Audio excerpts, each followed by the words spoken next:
This is the sequel to the Son of Satan.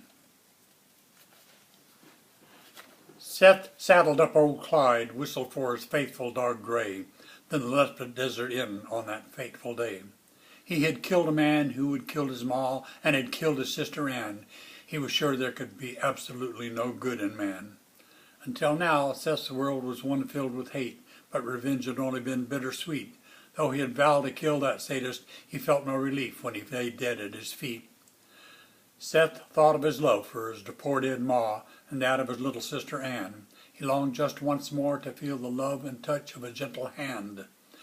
The breeze across the desert sand was hot as hell just for spite. Seth tethered Clyde to some chaparral and laid down his bedroll for the night. He remembered the times when he was a kid and all the hate that had followed. He dreamed of his hate would never end. He awoke sweaty, so dry he couldn't swallow. He reached for his flask, then yanked back his hand. He had touched the deadly rattler lying still in the hot sand. The rattler struck fast and quickly hit its mark. It sank its fangs deep and hard in Seth's right hand. A little late, Gray grabbed the snake just behind the head. He shook it and slung it away from Seth toward Clyde. The big horse stomped the rattlesnake's head and didn't stop stomping until it stopped writhing and died. Seth tied some rawhide thong around his wrist and pulled it up tight, then reached for his sheath and withdrew his razor-sharp knife. He drew the blade slowly across the now inflamed wound in a desperate attempt to drain the venom in hopes of saving his life. He let the wound bleed the poison out for just a little while. Then he thanked Gray and Clyde for a job well done and laid back down to rest with a wicked smile.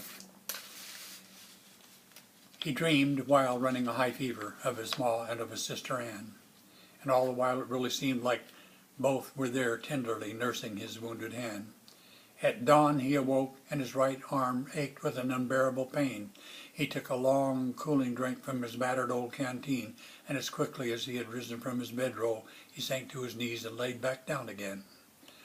For a couple of days Seth couldn't move, as he fought through nauseating waves of pain. Then the swelling stopped and the pain did too. He began slowly moving around again. Finally, Seth arose and put his coffee pot on over an open fire. He thought of the hate had ruled his life and had consumed him. For more than just a little while, his life had grown quite dim. Then in the distant sky, an ominous dark cloud arose, and Clyde and Gray hunkered down on the moving sand, and a seething hot desert wind brought a blinding cloud of dust. Seth could no longer see beyond the reach of his outreached hand. Seth, just yards away, was his kinfolk's grave. Seth quickly realized his was a deadly plight. The unforgiving hot desert storm would consume all three. They were buried together before that night. When the storm had cleared and the sun was bright, not a trace of the three could ever be found. It was as if Seth had known all along his soul would forever been hell-bound.